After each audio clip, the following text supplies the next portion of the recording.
Hi అండి, welcome back to my channel. ఈరోజు మనము బెండకాయలతోటి పచ్చడి చేస్తున్నాము. ఈ పచ్చడి వేడి వేడి అన్నంలోకి చాలా బాగుంటుంది. అందుకోసం నేను ఇక్కడ ఒక ప్యాన్లోకి 1 టీ స్పూన్ అంత ఆయిల్ తీసేసుకొని, పావు టీ స్పూన్ మెంతులు, అలాగే అర టీ స్పూన్ ఆవాలు, 1 టీ స్పూన్ జీలకర్ర, 2 టీ స్పూన్స్ ధనియాలు, అలాగే 2 టీ స్పూన్స్ పల్లీలను కూడా తీసుకున్నాను. అలాగే 5-6 వెల్లుల్లి రెబ్బలు అన్నీ వేసుకొని లో ఫ్లేమ్లో పెట్టి పల్లీలు రంగు మారేంత వరకు బాగా వేయించుకోవాలండి.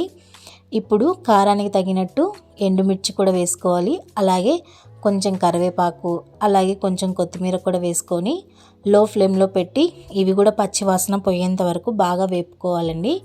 ఇలా ఇవన్నీ వేగిన తర్వాత వీటిని చల్లారనివ్వాలి. ఇలా చల్లారిన వాటిని అన్నీ కలిపి ఒక మిక్సర్ జార్లోకి తీసుకొని వీటిని కూడా పక్కన పెట్టేయాలండి. ఇప్పుడు అదే ప్యాన్లో ఇంకొంచెం ఆయిల్ కూడా వేసేసుకొని ఇక్కడ పావు కేజీ బెండకాయలని నేను ఈ విధంగా సన్నగా తరుక్కొని వేసుకున్నాను.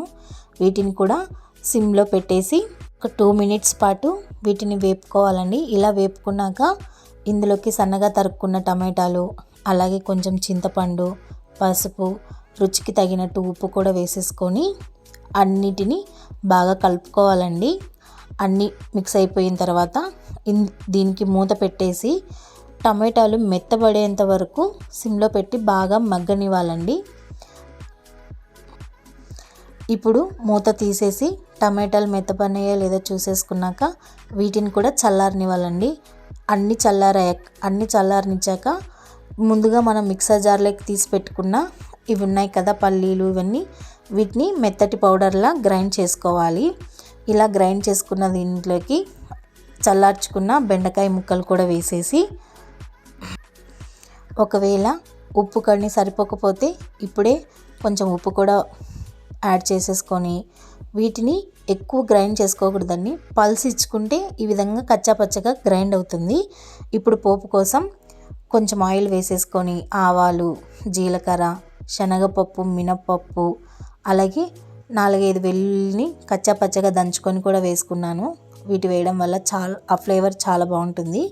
అలాగే ఒక ఎండుమిర్చి, కొంచెం కరివేపాకు కూడా వేసేసి పోపు పెట్టేసుకున్నాను.